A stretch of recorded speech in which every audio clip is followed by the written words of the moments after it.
So this is all they give you for building of the cannons. And the instructions, pretty basic.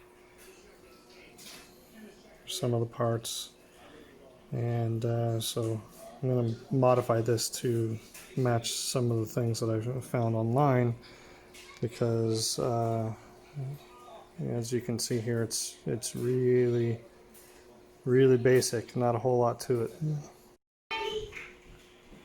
So to help with modifying this, we drill a hole. It's really hard to see that here in the end.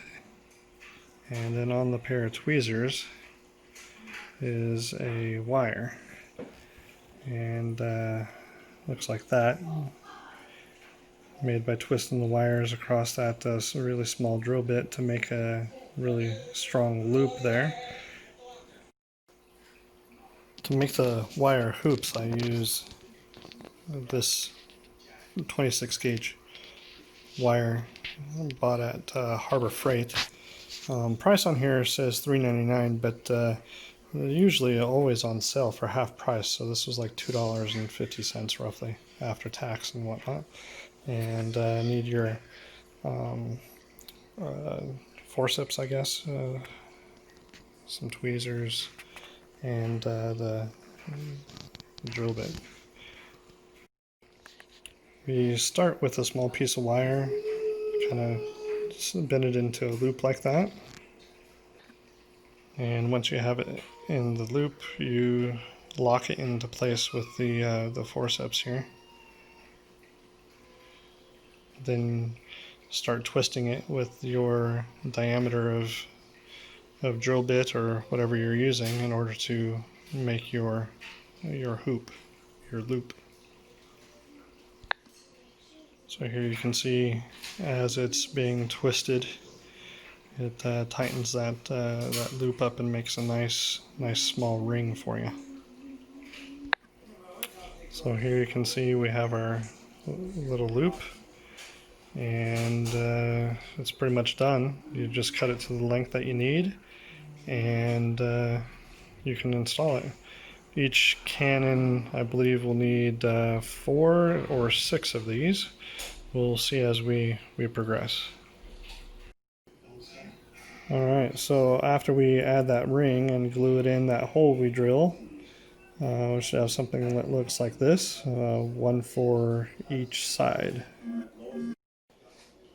To make the strap that holds the cannon onto the rack that the cannon sits on, I cut a piece of this part of the model here, and found a shaft that's roughly the same diameter as the pins coming off of the cannon there.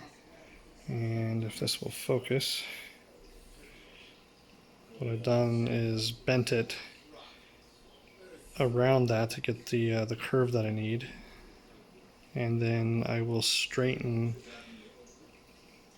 the end of each and then drill a hole through it to be able to put a pin to hold the cannon in place. If this will focus. Sorry, but you get the idea. So after bending and drilling, we have something that looks like this to hold the cannon in place.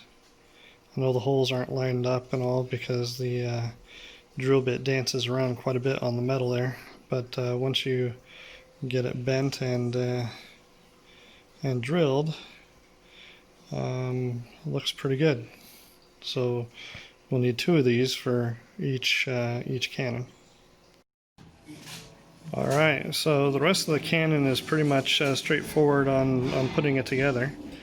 We used 5 of the rings. We have 2 on this side, and we put 1 in the back to be able to lash it down to the deck. I have not put the nails, come on camera, I have not put the nails yet in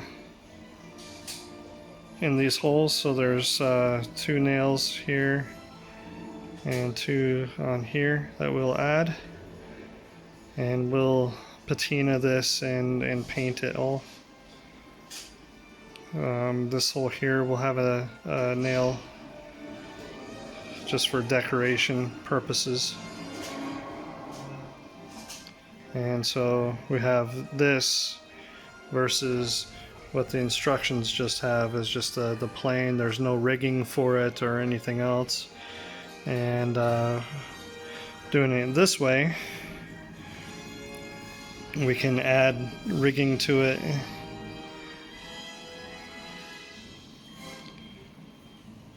And get it to look a whole lot better.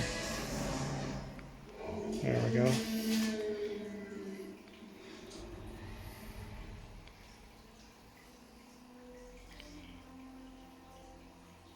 So, and in case you're wondering, these little metal straps here were fairly difficult, not easy to do at all, but I think they look really good.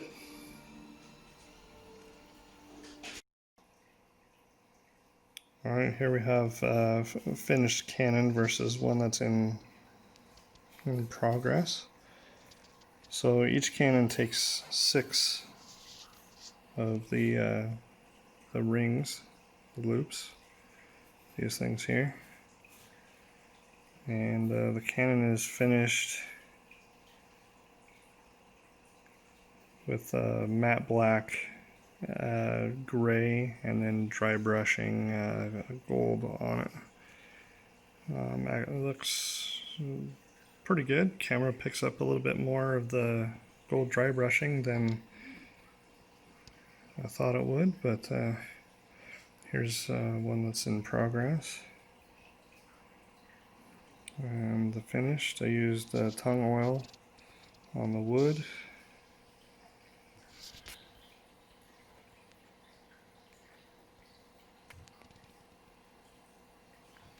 This back hook will have a pulley system attached to it, and then these holes here on the side will have a nail just for decoration.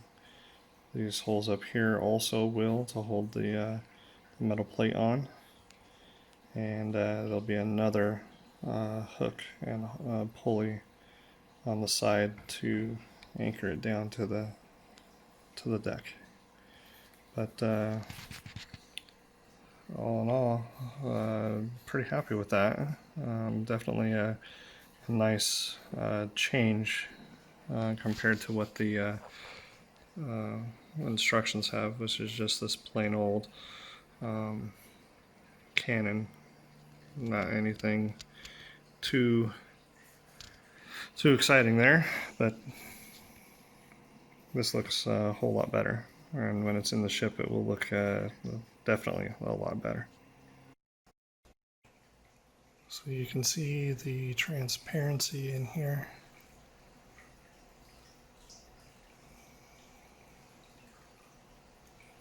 Gives it a 3D feel, and in order to do that, it's not flat against the glass, so it's got a curve to it. I'll focus there. So it follows the curve. Gives it a kind of a cool 3D effect there. Alright, and so now when the lights are on, you can see that there's stuff there. Instead of all the wiring and lights and all that other junk. Come on, focus. There we go. And I think that looks really, really good. Yeah, that's pretty awesome. And so again, one more time with the lights on. Really has a nice effect. And again, the key to do this is to curve the transparency. You can't put it flat against the glass. Otherwise it won't give you that nice looking through the window effect where you can have the different angles.